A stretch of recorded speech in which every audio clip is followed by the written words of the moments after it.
kekuatan super, dia mengasimilasi lengan mereka dengan bahan kulit pisang dari ban. Namun, bahkan dengan begitu, dia masih tidak dapat menghindari erosi dari menhir. Setelah pulang ke rumah, dia menemukan sesuatu yang aneh.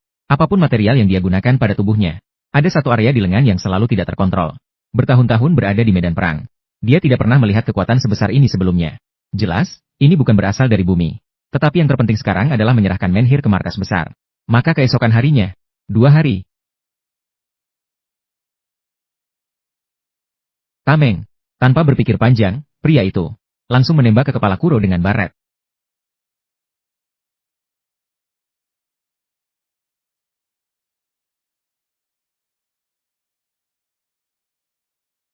Benar-benar kuat. Bahkan peluru penetrasinya tidak bisa melukainya sama sekali. Pria itu tahu bahwa dia bukan lawan untuk Kuro. Maka dia segera meninggalkan senjatanya dan pergi. Bahkan turun tangan. Pada saat itu, lapangan sudah kacau balau. Pemimpin awalnya berniat untuk mengambil obelisk di tanah. Tapi dia tidak mengharapkan. Namun Wan Tianbir tidak mengetahui bayang-bayang. Hanya orang-orang yang dipilih oleh obelisk yang memenuhi syarat untuk masuk parlemen Korea. Itu adalah suami wanita Cina tersebut, Jack. Tujuannya melakukan hal tersebut adalah untuk berkolaborasi dengan Dr. White. Karena putrinya yang sedang ditahan oleh SHIELD. Seperti yang dikatakan, musuh dari musuhku adalah temanku. Jack tidak hanya memberikan obelisk kepada dokter. Dia juga menceritakan semua tentang asal-usulnya. Obelisk adalah Kree. Obelisk adalah kunci yang ditinggal di bumi oleh orang Kree ribuan tahun yang lalu.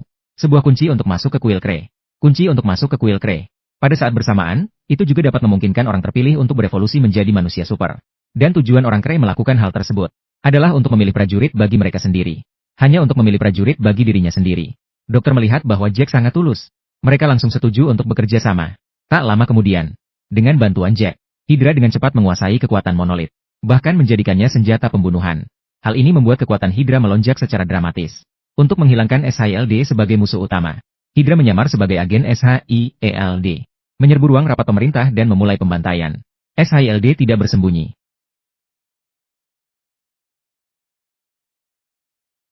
Begitulah, SHIELD menjadi target para penyerang. Mereka tidak hanya diserang oleh militer. Bahkan anggota parlemen senior memilih berpihak pada militer. Hancurkan SHIELD. Dihadapkan dengan tekanan yang besar.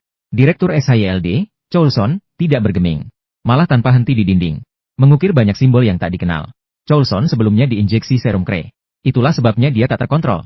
Ingin menggambarkan simbol-simbol di dalam pikiranku. Ingin memahami simbol-simbol di dalam pikiranku. Dan simbol-simbol ini adalah peta menuju kuil. Dan simbol-simbol ini. Namun Fitz yang juga disuntik dengan serum Kree. Namun dengan cepat mengetahui rahasia di dalamnya. Maka SHIELD segera mengintegrasikan semua simbol. Setelah penelitian menyeluruh, mereka segera menemukan pintu masuk ke kuil Kree. Untuk mengungkap rahasianya, Choulson segera membawa agen-agen ke lokasi tersebut. Dan berhasil membuka pintu.